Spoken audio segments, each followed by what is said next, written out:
There are very few things that we do every day. I'll list a few. Breathing, blinking. You can't even say pooping because some of us don't poop every day because some of us have chronic constipation. There aren't a lot of things that we do every day, but something that we do every day that we don't think about enough is make decisions. We don't consider the decisions that we make as deeply as I think we could. It's so automatic, right? I think the value in shifting a little bit of your attention towards the decisions that you make on a day-to-day basis can help you make better decisions, can just avoid a lot of stress, you know? I'm so excited to be speaking to Miss Emily P. Freeman today because her mission is to help people get out of a rut, help people get better at making decisions, help you figure out the next right thing. She actually has a book called The Next Right Thing, a simple, soulful practice for making life decisions. But that's not her only book.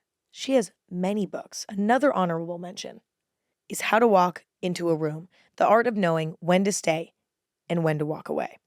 Emily's work focuses on helping people discover the transformative power of quiet reflection and living with intention, leading to a more meaningful and fulfilling life. And don't we all want that?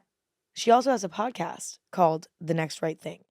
With Emily today, I'm excited to discuss the art of decision making because when you really think about it, a lot of stress and discomfort starts with a decision that needs to be made, or that's the root of it.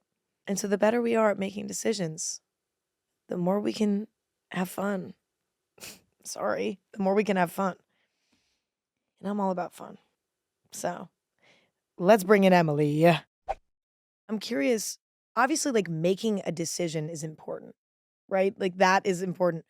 But what about the way that we approach making decisions? Like what is the significance of the approach Yeah. to making a decision? Yeah. I'm so glad you asked that question because I think we all, I mean, there's lots of, books and studies about this, but I'll just speak kind of casually about it.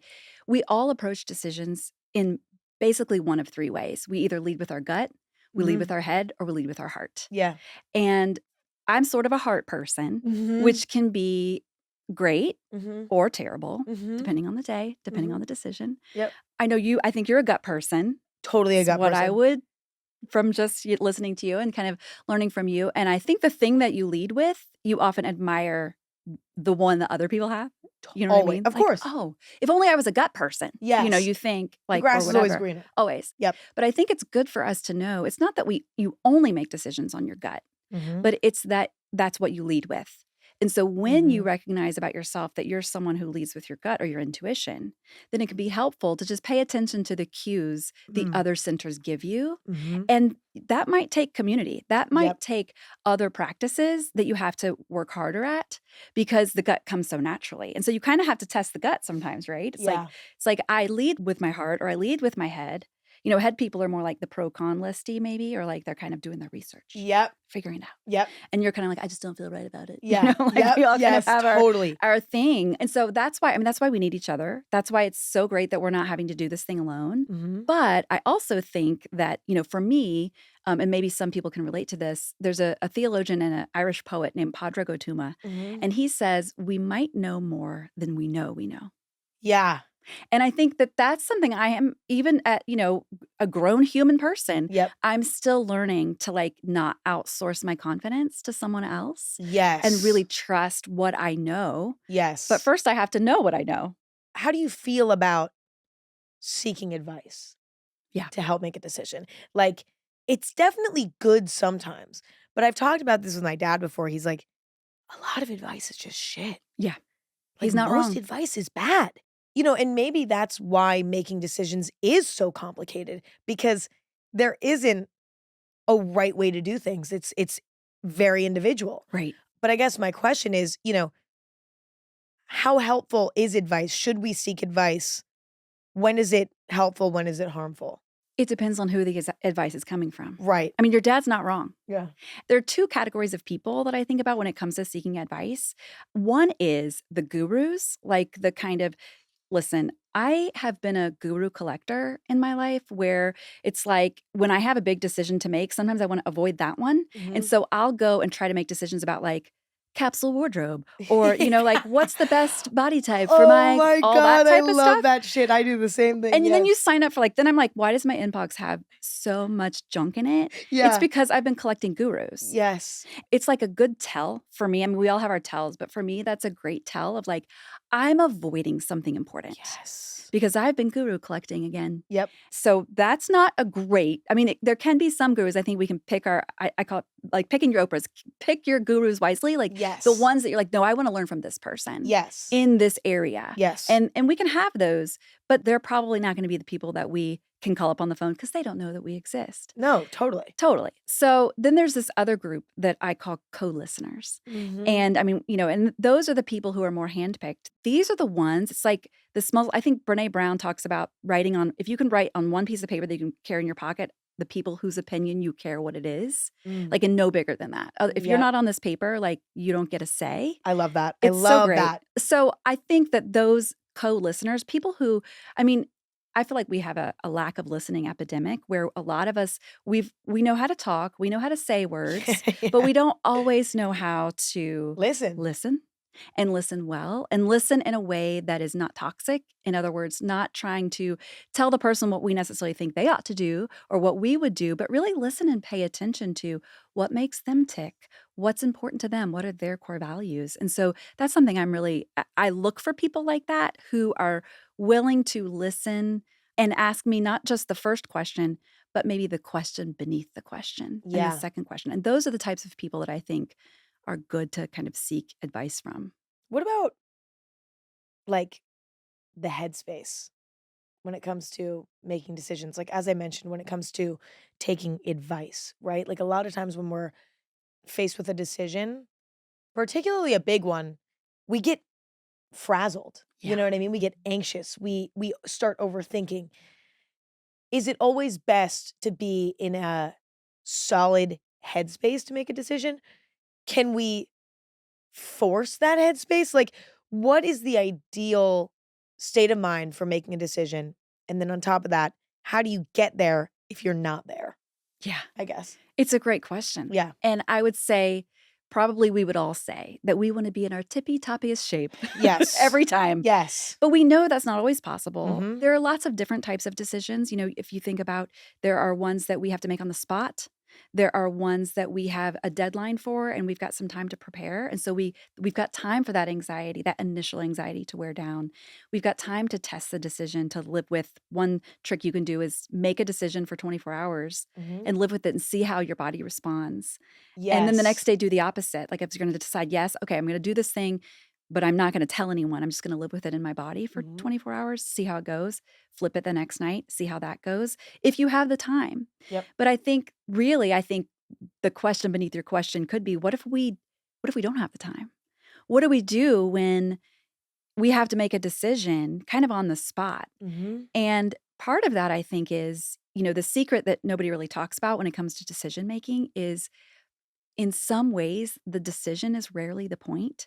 The point, in many ways, is who are you becoming in the process of making this decision? And as we focus on our character, who we are in community, who we are spiritually, who I am on the inside, I think that can grow us to give us more confidence later when a decision comes and you don't have time to cultivate your character real quick. Yeah, that's true. So that's something that if it's a lifestyle, then I think it helps us make better decisions along the way, keeping in mind that such an invitation that I have tried to extend to myself, and I don't always do this well, is to be my own friend. Oh, me too. Because listen, we're not always going to get it right. Yep. And sometimes we're going to be in a great headspace and we're going to ask all the right people. We're going to be, spiritually, physically, mentally feeling great. And we're going to make our call. And then we're going to live the life. And we're going to live the decision out. And everything's going to go terrible. Yep. And we'll be like, what did I get wrong? And that's when doubt can come in. And we wonder, like, did I not discern correctly? Maybe I can't trust myself after all. Or maybe I'm embarrassed, or I look like a fool now, and maybe other people can't trust me. So all these questions come in. But the reality is that we do the best we can with what we know at the time. And if things go terribly, If our measure of success is how things turn out, I think we'll continually be disappointed and we will lack confidence in ourselves. Yeah. But if we say, my goal is to make this decision as the person I most deeply am right now, with all the information I have in front of me, and to do my next right thing, to move, to take action. Marie Forleo talks about how clarity comes from action, but clarity cannot be rushed. And so True. we just have to do what we can do. And then once we make that decision and we live with whatever the consequences are, then we say, oh, well, if the goal wasn't perfection, if the goal wasn't that everything turns out exactly right every single time, if the goal was me becoming more of who I most deeply am, well, I still get that. Right. You never don't get that. You never don't get that. That's so true. Like Yes. if anything, I've learned the most from my bad decisions. Listen. I mean, I think bad decision. Yeah. Like I was like, should I be nicer? But Should it's like, I? no, it's okay that it's bad. Yeah. Like, Name you it. know, it's like those are actually the things that really test you and really force you to grow through it. You know what I Yeah. mean? When things are all sunshine and rainbows, you can hit autopilot and be like, I'm chilling out. Right. And that's gorgeous. And we need those moments Take too. it when you can get it. But I think that's the way I've reframed it. You know, when I make bad decisions, it doesn't make it any easier. And it's a lot easier said than done. But I've tried to reframe it like when I make a bad decision, this is where my character development Yeah. comes in. Like this Right. is, and I mean, do you think that reframing actually ironically makes you make better decisions? Like if you can convince yourself the truth, actually, it's actually true that bad decisions are not, I mean, it depends on how bad it is. Like, did you do something really bad? But right. like, you know, Is like the something, law involved? yeah, exactly. It's like, if it's to move to New York or to Los Angeles, Sure. Right. Like we'll keep it in that world for the Yeah. sake of the conversation. But it's like, if you should have actually probably moved to LA because, you know, but you moved to New York, if you can look at that decision as, yeah, one might be more fulfilling for me, but also the other one's going to teach me something even Yeah. more valuable. It's like, does that reframing then make you make better decisions overall? Or do you think, no, like it doesn't make a difference? Because I feel like taking the pressure off naturally puts you in a better state to then make decisions. Like, Yeah. have you noticed that in people or even Yeah. in yourself? I think so for sure. I did a very informal survey among my readers about like who among you are decisive. Like you would say, you know, like self-report, I'm a decisive person. Only about 30 to 35% of the people who read my stuff and who listen to what I'm saying and teaching would say that. Maybe that's because the decisive people don't need to listen to me. Right. So that's, you know, skewed already. But among those who were like, yeah, I'm not a chronically hesitant person. Yeah. I can make a decision. So I dug into them and I asked them like, okay, so what would you say contributes the most to your ability to be decisive? Like, what is it? And one of the things that many of them said over and over and over again was that they realize and they just accept that hardly any decision is permanent. And I'm like, I'm kind of like, really? So true. And you know what? Wow. That's true if you think about it. Yeah. Now, it doesn't mean it didn't have consequences. It doesn't mean it might not take time. Like, you know, you cut bangs, that's not permanent. But like if I could avoid the 6 weeks of it growing back, that would be great. Yep. But people who are decisive, they just decide the risk is worth it. Like they say they would rather live with the comfort of having this decision made, even if it's not perfect, than with that discomfort, like that tension, that liminal space between like knowing a decision needs to be made and actually making it. They don't like that feeling. And so they go ahead and make the call knowing that probably it's not going to be so permanent that they can't change their minds. That's huge. Yeah. See, whereas I feel like indecisive people, maybe instead of alleviating that pain by just making the decision, they alleviate the pain by avoiding the decision. Yes, or putting it off. So let's discuss that. Mhm. So how successful is avoiding making a decision? Like, can you get away with that? Because in my experience, you can't. You always ultimately have to make a decision. Yeah. And then on top of that, what's your advice for people who avoid that feeling? Like, is it reframing what that feeling means to you? Like how do you fix your relationship with that feeling? Well, I think, you know, you ask, can you be successful by avoiding is that a successful strategy? Yes. And I think the Ever. first ever in Ever. life. Yeah. I think the first question would be, what do you mean by successful? You mean like, can you get away with it? Like, can I Yeah. go through life with, basically that person is sort of opting out Right. of life Yeah. in many ways Yeah. if you have a lifestyle of avoiding. And listen, we know people like that, don't Oh, we? yeah. Oh, yeah. Oh, yeah. Oh, I mean, yeah. you I've been know like 'em. that. Yeah, well, we've Like, all done yeah, it it's at like, some ugh, stage. yes. And yes. we don't, and you shudder because you don't like that feeling. It's Like, horrible. You don't like that version of Emma. Like, No, it's like, my God, it's like stop. carrying around like a backpack of bricks and like it's terrible. Yeah, It's it's the heaviest weight. right. The heaviest weight. It really is. Yeah. Yeah, so I don't think you can get away with it. Yeah. So because of that, I think when we think about, okay, so I can't avoid this decision. I think the reason we do it though is, well, there's many reasons why many of us would do it. But speaking for myself, I want to avoid making the wrong decision. Yep. So it's thinking in binaries. Yep. There's a right and there's a wrong. And I'm a prayerful person, so I'll be like, God wants me to do a particular thing, Yep. but it's a secret. Yeah. And I don't actually think God works that way, but I Yeah. think in my mind, sometimes I fear that when I'm trying to make a decision. Of course. Or when it comes to, any binary thing we think about, like there's a right and there's a wrong, there's a path this way and there's not. So I think that's one thing. We don't want to screw it up. Mm-hmm. I think also we're not only afraid of picking wrong, we're also afraid of being wrong, our identity. Like it's kind of like in there, like I'm like a terrible person if I don't do this exactly right. Mm-hmm. And so I think what that person or what I'm looking for when I'm in that space and what would be helpful is some type of framework.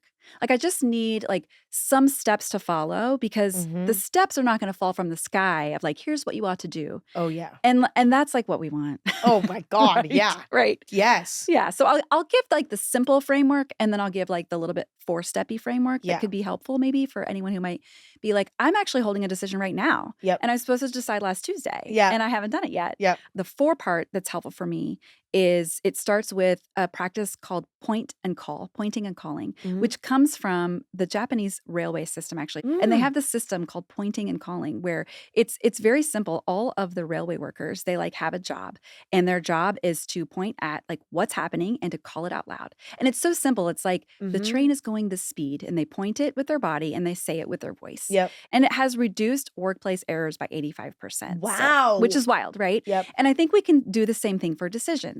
Yep. And I think pointing and calling can be something like, okay, if I'm deciding, for example, should I stay in this job or should I take this job opportunity? Should I stay in this room where I'm in or should I go into a different room?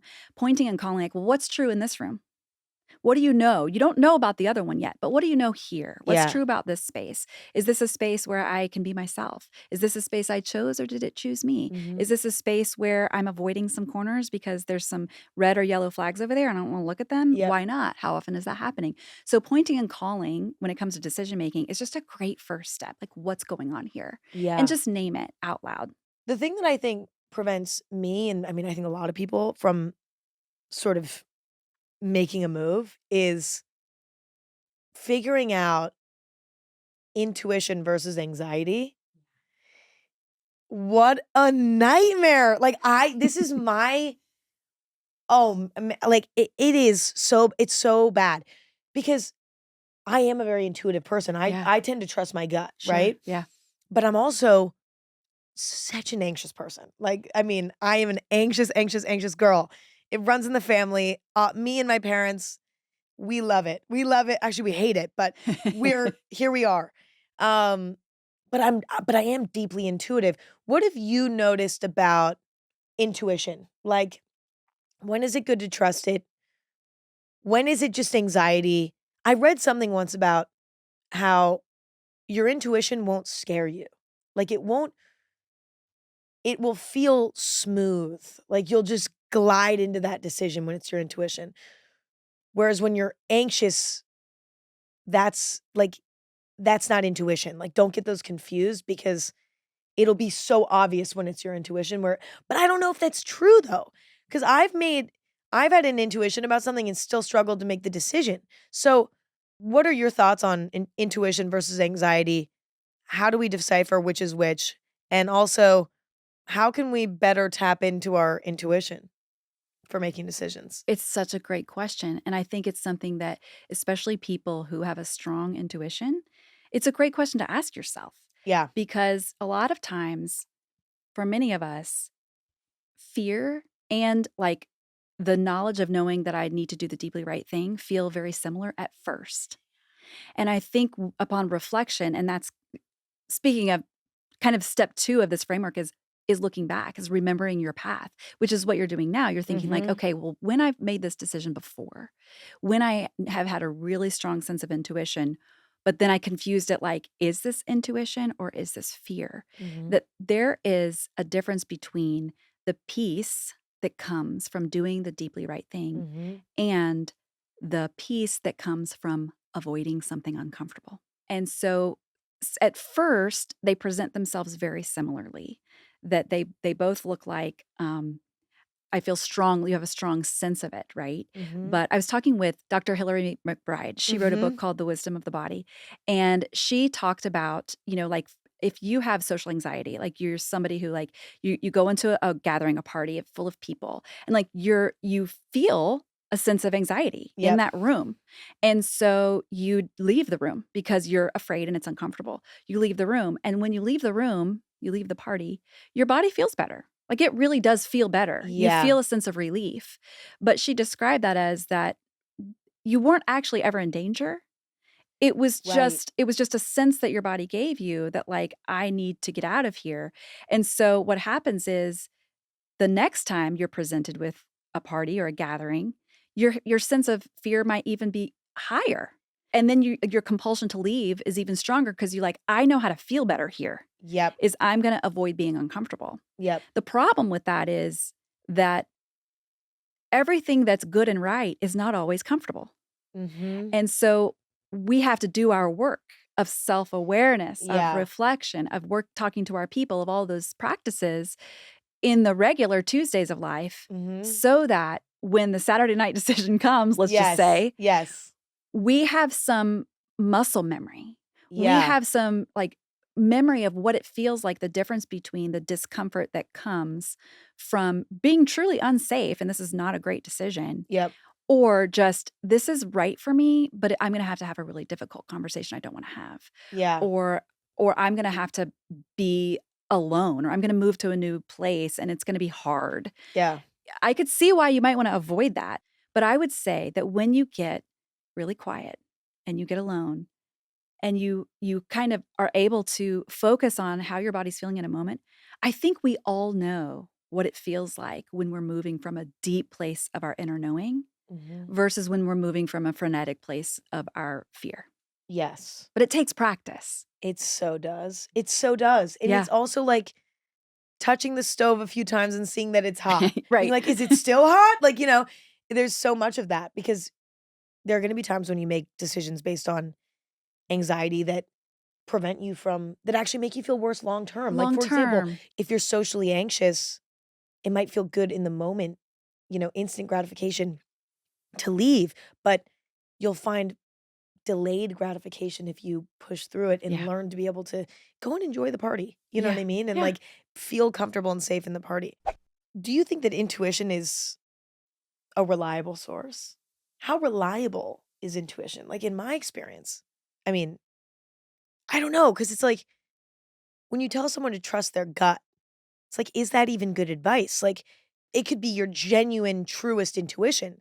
And it could steer you wrong. Yeah. Like, so it's like, do we trust? I mean, I think there's actually a spiritual element to intuition for sure. Where it's like, this is my deeper knowing calling me to whatever I'm supposed to be doing. Regardless of if that's even what I think I want. Like, so yeah, what are your thoughts on that? Well, I think anything that we say, is it bad to trust this? I think the follow-up is, well, I think anything we put in that blank alone maybe is not enough information.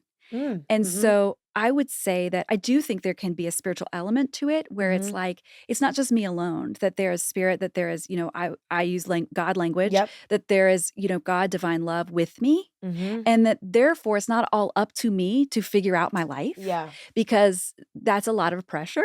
But as I cultivate my own spirituality, my own life with God, my own life with those who love and know me, that intuition, I think a lot of us, it's not so much that we don't trust our intuition. We actually don't know how. We don't even bring it to the table. Because some of us have been told, like, you can never trust your gut. Like, you can never trust yourself. And so those people who have experienced life in that way have to learn to bring themselves to the table. And so anything, I don't think I would ever say, trust your heart alone, follow your heart alone, follow your gut It's good to alone, have a mix. follow your thoughts alone. Like, anything alone Yeah. is probably not the best idea. Right. But I think that we can have that be a data point in our world of decision making. Yes. It's a tool. Yep. I think if we measure our ability to trust our intuition or our heart or whatever only based on the results, I think that we won't always have an accurate measure of, because sometimes you can trust your gut, you can trust your heart, you can trust your people, you can trust God, you can do all the things, and it still turns out terribly, like we said, and it was still the right thing to do, right? Like it could have still been the right thing to do, or the deeply right thing for you in that moment, even if it didn't turn out. And so instead of having that be the judge, it's like, does trusting my intuition help me become the person that I believe I'm meant to be? Yes or no? And hopefully yes. But not in a vacuum, not to the exclusion of everything else. Yeah. That sort of made me think about deeply emotional decisions. Like, what comes to mind for me is like removing yourself from a friend group, moving out of your hometown, breaking up with a significant other, those decisions are so deeply emotional, usually in one extreme or the other, right? Going through a breakup, you might be like, I know deep down that, or maybe you don't, but you're like, I it's not going well, but I don't want this to end. Like, I would do anything for this not to end. How do those types of just all-consuming emotions impact the way that we make decisions?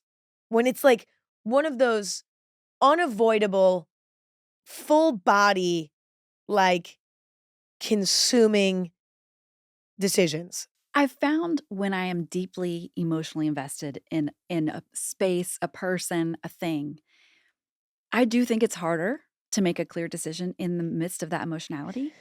I do think if you can get the tiniest distance from it, it's always gonna be better. Like, buy yourself as much time as possible. Yeah. But I don't think you're to despise your heart. Sometimes I'm like, oh, if only I wasn't such a feeler, I could be clear-headed about this. Yeah. But, clear-headed, that's even language that we use. It's like, if I could have a clear head. Yeah. But, that's not always the way. Like, we're human people. Yep. But I do think that having small practices that you can do, like, for example, what's just one next right thing you can do? You might not be able to make the final decision today about moving from your hometown or breaking up with the love of your life or whatever, but what's one next right thing that you can do? And I think that breaks it down a little bit to where it's like, I'm not making the final decision, but I'm just going to do one thing today. Maybe it's take a nap. Maybe it's like drink some water. No, that's like, actually really for me, small things. Taking a nap. Yeah. It sounds so wild. No, it doesn't. But it has been, sometimes that is so what it is. Yeah, it's like, are you just hungry, Emma? Like, no, actually. Do you need food? Yeah. That can really make a difference. Dehydrated? Did you sleep enough? No, it is interesting how, like, it can be the smallest little, because sometimes a nap will help level out your emotions. That's right. And it will give you that distance that you need. And it'll give your brain that rest. Sometimes it's calling a loved one, but it is true that, my dad always tells me to make a plan. And it's kind of that. Yeah. But it's even easier than that. It's a tiny plan. It's a tiny plan. It's just the next plan. Yes. And I think too, knowing, and this is, your dad's giving you some great advice. My dad's giving me some great advice. He once told me that 51-49 is still a decision. And we want every decision we make to be 100% yes and 0% no. But as we look at all the data, our heart, our mind, our intuition, everything included, we might come out to be like, I want both of these things. But I sense that this one is just like 2% more. Those are the toughest ones. The toughest. Because there's so many things on the other side. That's 49% of the things that we think are great. Yep. But it's still a call we have to make as grownups, unfortunately. And we do. And what we have to do then is we need to grieve the 49%. We got to name it. We got to take what we can with us, leave what we can't bring, leave it behind, and learn to fully invest 100% in that 51% yes. Yeah. How do you recommend handling that grief of that 49%?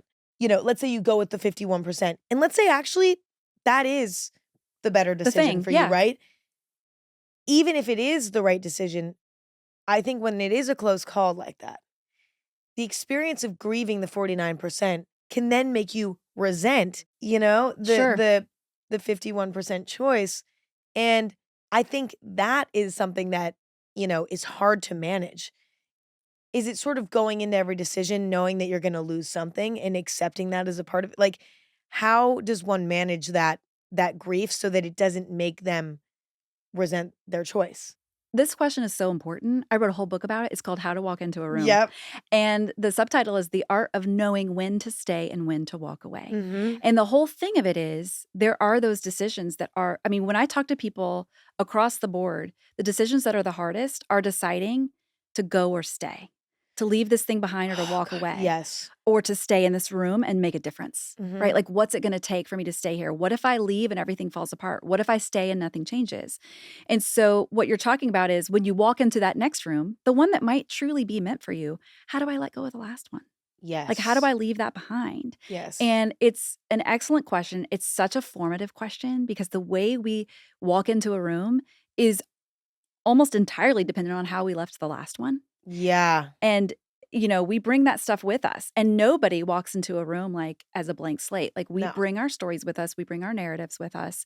We bring, you know, we all can have in the same room, we all can have a shared experience, but we don't have the same experience. We all Mhm. have our own experience because Mhm. we're bringing the last stuff with us. And so I think for me, it really has been, I mean, I talk about lists, and I don't make pro con lists as much, but I do make lists of like, what are the gifts of that room? Like, truly, like, I write Yeah. it down. Like, here's if it hadn't been for that room or that potential room, like, let's say the one I said no to, like, what are the things that were gifts there Yep. that I'm bringing with me? Like I'm a Mhm. different person because of that space, Mhm. or even doing it for the room you're walking into. Like, what are the gifts of this room that would not have been in that 49% room? Yes. Like, what do I have here?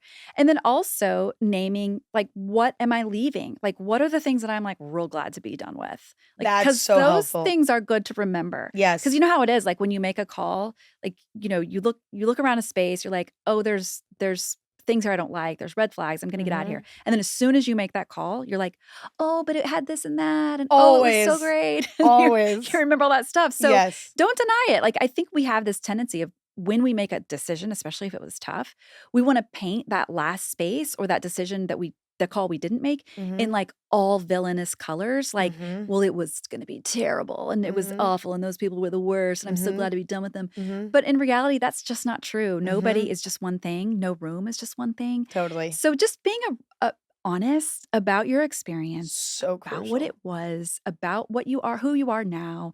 And I think grief is a thing that, I mean, just like we don't know how to listen, we don't know how to grieve. And I Mhm. think learning, like, you know what? It's okay to be sad. Feel your feelings. Yep. It doesn't mean you chose wrong just because you're sad. Yeah. But also, maybe, I mean, some of us let go of things that we were really good at. Like, Mhm. I worked really hard to get in that space. And even though it was the right thing for me to leave it or to not go down that path anymore, Mhm. it's really hard. And you can feel like, you know, like, well, at least in America, we don't like to waste our time. And so we Mhm. think, like, did I waste all my time in that space with those people or trying to get that degree or working so hard? It's like, no, you did it. You Yeah. did the thing. Yeah. You got what you needed from it. And now Yep. it's time to move on. But I think, you know, just because you're good at something doesn't mean you have to do it forever. Totally. And I think that's something that we don't have a lot of concept for. It's Yeah. like, no, I'm skilled at this. This is my thing forever. Yep. Sometimes we're being invited to be a beginner and to start again. And we don't Yes. like that. We like new beginnings. Yep. Those are fantastic. Of course. But being a beginner, like having to ask where the bathroom is and like not knowing my passcode and all the Yeah. things, like being new, we don't like that. I think it's also too that we think we're not gonna like it. Like we dread it. We dread it. Right. I think a lot of times, like, it's like that with a new job. Like, you're like, "Oh, I don't wanna get a new job because, yeah, I don't wanna embarrass myself and ask, you know, questions that might be considered dumb to the people who are higher up, blah, blah, blah." Right. But then you end up there's so much room for excitement and fulfillment there that you forget about. You Same forget thing about with, it. like, you know, you break up with somebody and then you start dating around. You're like, "Oh, I don't wanna date around again." And then you start dating around again, and then, you know, you start something new with somebody and you're like, this is actually really exciting. Yeah. Like I'm having fun in the beginning. Yeah. It's like we tend to dread these sorts of things, and it's not always, sometimes the beginning does suck, and that's fair. Yeah. But there are also times when it looks a lot worse in our brain than it's actually going to be. It totally And does. we have to let it sort of show itself to us Mm-hmm. in a way. Yeah, that actually just made me think about sort of preconceived ideas about things, right? Like we all have, just based on our life experience and who we are, we have these sorts of ideas about what this is going to be like, what that's going to be like. Right. And they're often not accurate. No. How important is it to, I think this directly relates to decision making, because it's like those sorts of ideas that we let fester and exist there. How important is it to go in and check up on those? I mean, what you're kind of describing is the narratives that we have about Yes. ourselves, about the world around us, and they are powerful. There's a philosopher, Dallas Willard, who says that we all live what we believe. We just don't live what we say we believe. So true. Because we say, well, oh yeah, I believe in whatever the thing is. Yep. But then we actually live what we truly believe. Yes. And so that's kind of what you're talking about. And those are deeply rooted. And and your whole life you'll spend discovering them, because it's like a fish in water. We don't know that's a narrative that's been formed. We just think that's reality. Yes. Because that's my reality. That's why it's so sneaky. It's very sneaky. Yes. Yeah. Totally. Yes. Totally. For example, I was asked to teach at a graduate level class. It was I don't really feel like I had business doing that, but I was invited to do it. But that's a narrative, you see? Yes. I was invited to teach at the school that I graduated from for a week-long graduate class for students. And my first response was that would be amazing. Yep. My first response was fantastic idea. My second response was, uh-oh, I'm gonna have to do it. Totally. I'm gonna have to do this, and that's gonna be deeply uncomfortable, and it's Yep. gonna challenge all of my own self-confidence and all of my insecurities, because the other people who teach have these, they went to Yale and Princeton and Of all these course. smart schools, and I'm just me. And I remember that's when popped up a narrative, right? Yep. I'm a sign language interpreter by trade, and so this is the I sign love that. for, Yes. popped up. But there it was oh, this, and it often comes in your own voice, a first person, I'm not good enough to do that, or I'm not smart enough to do that, or whatever the thing is. We have them all the time. We walk into a room and we're wondering what are they thinking of me? And so that was a moment when I had to kind of take the invitation for what it was. I had to go outside of myself. And this is where I would say, when it comes to being aware of your own stories, sometimes that you think it's intuition. My intuition says you can't do that, but that's a negative thing. Yes. Right? I don't think our intuition shames us. No. Right? No. And I think instead it invites. I think there's an invitational piece to intuition. And so that's when I had to get outside of my own head, my own story, and say, this person whose program it is inviting me to do a thing. And so the belonging is in the invitation. So even if I feel all the things on the inside, that's my own work to do. But I'm not going to act. I'm not going to move out of that space. Yes. I might feel it. I'm going to have to deal with that, maybe in therapy, maybe with my, besties or whoever. Yeah. But that's not where I'm going to make my moved decision from. I'm going to be I'll discern it and figure it out. And then I'm yes, I would like to do that. Thank you very much for the invitation. Yeah. So it's almost even on a case-by-case basis. I think it is, because you don't know what might be in there until something happens to kind of wake it up. Absolutely. Oh, it's so sneaky, but it is also so satisfying when you realize that you have one. Yeah. And then you're like, this is awesome, because being aware of it is actually the hardest part. So once you're aware of it, yes, it's hard to combat it, but I think the awareness is key, and just being, every decision that you have to make, paying attention to yourself. It's almost like watching yourself make the decision. Yeah. Can teach you so much. So much. There's so much to learn from that. Yes. And that's a pointing and calling practice. Really is. Yes. Oh, here's a narrative, point at it, call it out loud. Yep. Half the battle's over. Yep. So true. What about when someone's stuck, right? We all fall into a period every once in a while where we just feel stuck and we don't know why. And upon thinking about that, I think most of the time when you feel stuck, it's because you have a few decisions that you're not making. Yeah. Like that's always what it is. Always. And they're not ones that are timely. Mhm. And they're not ones that are so loud that you can't actually. Sometimes there can be a really big decision festering, Yeah. big life change, Mhm. but you're like subconsciously avoiding it. So it's not even loud yet. Like you're Sure. not even looking at it. Yeah. Oh, I've done that. Like my body almost knew before me Yeah. that like I felt stuck and I couldn't figure out what it was. And it was because I had a decision to make Mhm. somewhere. Yeah. Right. So what's your advice for people feeling stuck? Like what is, how do you figure out what the next right thing to do is? Well, two things come to mind. We mentioned earlier this framework that I think for someone who's stuck, it's so helpful to first point and call. Remember your path, past decisions you've made. What Yep. did you learn? Acknowledge presence. Who's with you? Who can you trust? Who can you depend on? We don't go alone through these decisions. And then finally yield to the arrows. And what that is you're describing someone who's desperate for maybe an answer, but they don't actually even know what the question is. Yes. Right? Yes. And so I would say that rather than demanding an answer before it's time, how can you yield to the arrows? And what I mean by that is, first of all, if you can't put your decision into a sentence, you're not ready to make the decision yet. There's no Yep. decision to make. Yep. But we feel this like, oh, if only I could resolve this discomfort. We don't like it. Yep. And so we think like if I just make a call, if someone can just give me like a bearing or some like, we almost want a deadline. Yeah. Because then we'd have to make a decision, but we don't know what the decision is yet. And so this is the worst, but you might just have to wait. Interesting. The worst, Yeah. right? You don't want to hear no, that. but that's true. But I do think that like this smoky like stuckness, I would challenge someone in that space though. If you go through the process of pointing and calling what's true right now, of remembering your past decisions, of acknowledging who's with me here, I'm not alone. Like once you get to that doing action step, you might actually not feel so stuck anymore.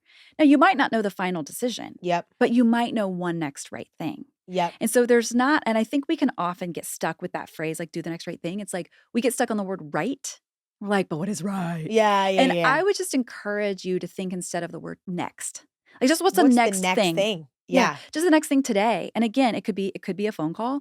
It could be a question to someone you trust. It could be, like we said, a nap, brush your teeth, have some tea or coffee, whatever it is, Yeah. just, maybe that. But I think we can overcomplicate decision making because it feels so deeply important. I mean, and it is so deeply important. Yeah. But I don't think the stakes are always as high as we make them.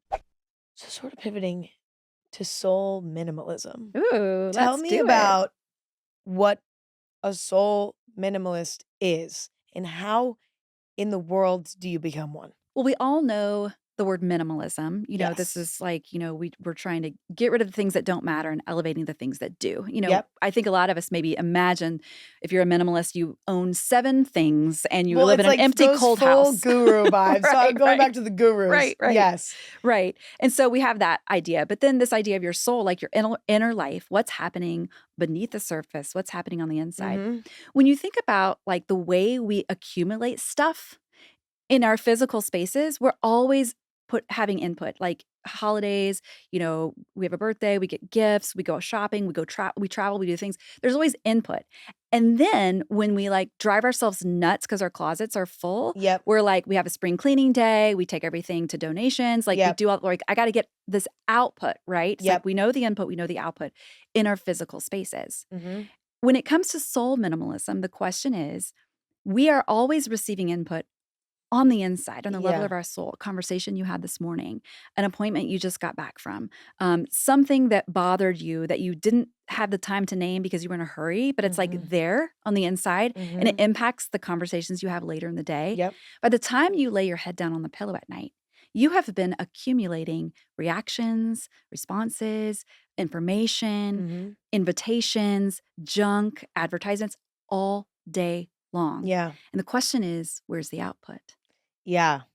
And so what it means to be a soul minimalist, there's not a club. I do have a Substack newsletter called The Soul Minimalist, which you can, find, but you can be one right now.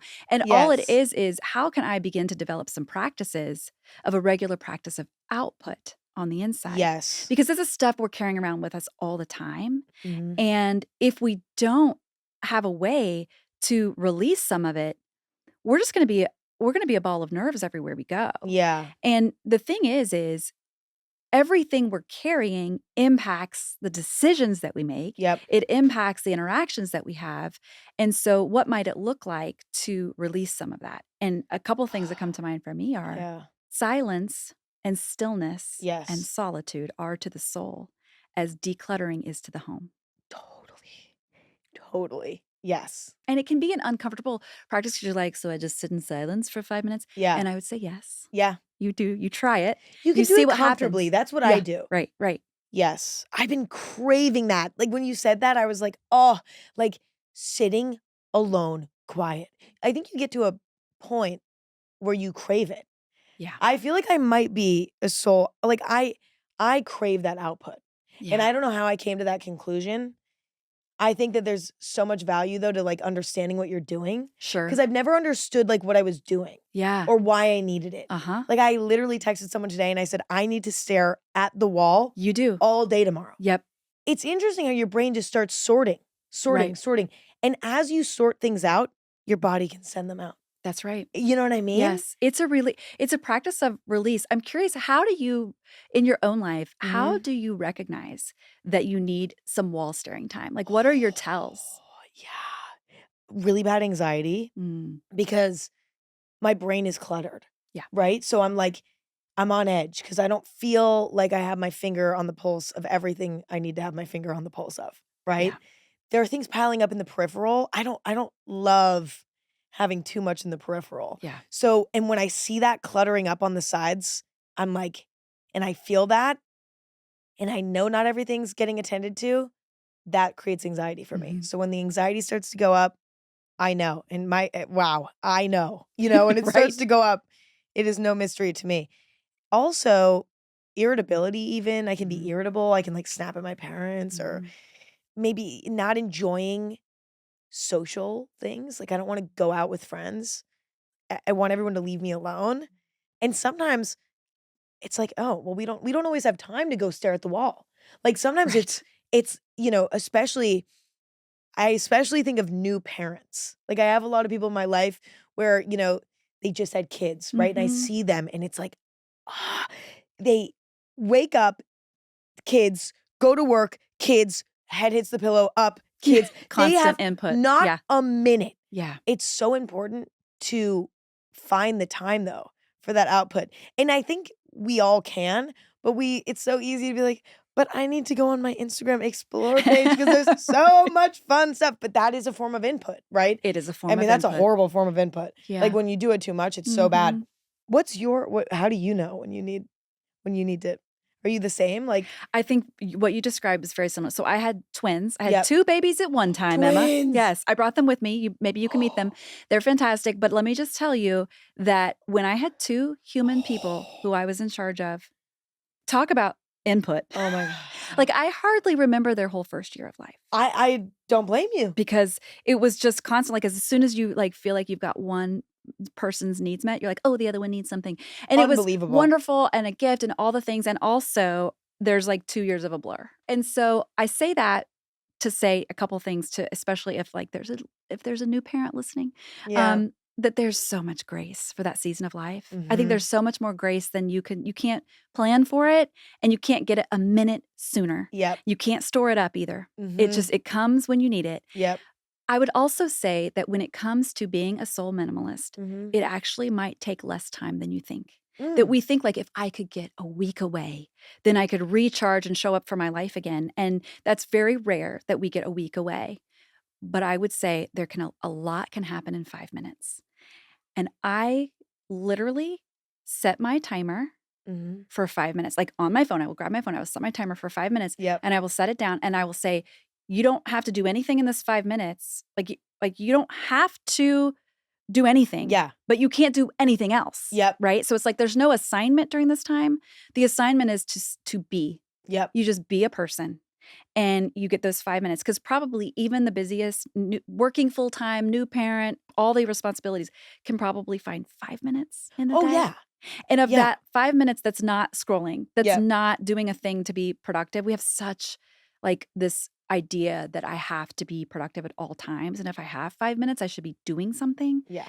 But let me tell you, just tell yourself you are decluttering on the inside and let that be Yes. your doing something. Write it on your Yes. to-do list if you need to, like Yeah. decluttering time. And then you Yeah. can check it off when you're Yeah. done. And Yeah. then it Which feels feels like I so did good. something. Yes. But I think Yes. that 5-minute timer can go a really long way. And if you have 10 minutes, you can do 10 minutes. Yep. It's amazing what that much silence can do for you. Well, it's just so rare. Yeah.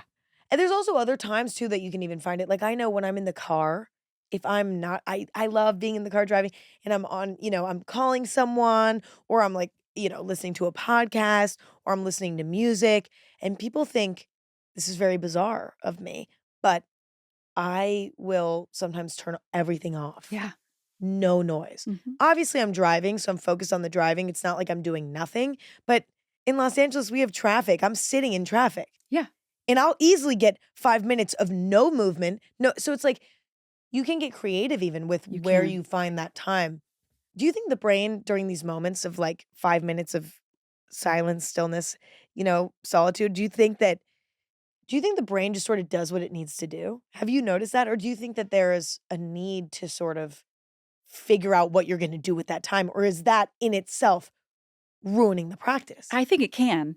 I think that in itself, but I think practicing it imperfectly is better than not practicing it at all. Totally. So even if you overthink it, okay, overthink it for the first 10 times. Yep. But eventually you're going to calm down. Yeah. And it's going to be okay. Yeah. But I do think neurologically speaking, now, I am not a brain scientist, Yeah. but I know this much. Yeah. Is that when we take deep breaths, it sends a signal to our bodies, to our actual nervous system that we're safe. Yep. Because if you think about it, like when we are not safe, our breathing gets like, I listened to your episode about the scariest night of your life. Yes. And like how your body was telling you that you were in grave danger. Yes. You weren't, but you didn't know that. Yes. And Yeah. so your breathing was Completely. probably really shallow and like you were breathing quickly, but only when you calmed down, your body started breathing more normally. Yep. And then your body calmed down. Yep. Because you got the signal that everything's okay. Yes. And we can do that because sometimes we go through our lives low-key terrified. Oh, yeah. Every day. Oh, yeah. And so having those 5 minutes of deep breathing even can just be like for your brain. It's like a brain bath. It's like, Yes.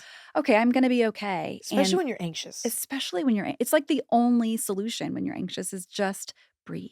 It's so my anxiety I go through like ebbs and flows. Yeah. And like recently, and sometimes I can't even explain it. High, but it's fine. It's fine. But recently it's just been so high, like, but not even in a conscious way. It's just in a bodily way. Sure. Like there's a lot in the peripheral. There's just a lot happening, a lot of input. And I can't tell you how many times per day I'm like, we're going to deep breathe now for Totally 3 minutes. You're doing it. And you do get back into it. That's something that is coming with maturity for me, is like not laughing at these sort of small, easy things like deep breathe. Like when my mom used to say, take a deep breath, I'd be like, shut up. What are you talking about? That does nothing. Like I was like, what? I need more. I need stronger. It's so, I think part of maturing is realizing that these things are not, they work. You know what I mean? I think a lot of people, and myself included when I was younger, just sort of shrugged off things that seemed too easy, right? Seemed too obvious. Totally. Yeah. And we do that a lot. We do. We get in our own way by looking at things that seem too obvious and not giving them the proper attention. And so, I am so excited. I'm going to give myself a really good 5 minutes. I can't wait for you. Me too. I really didn't get a good 5 minutes this week. Like I did not. And I think we both deserve our 5 minutes today. Amen, sister. Amen. That was amazing. I learned so much from you today. Oh, good. I'm so glad. That was so amazing. And I can't wait to meet your twins. So great. Oh, good. They would love to can't meet wait. you.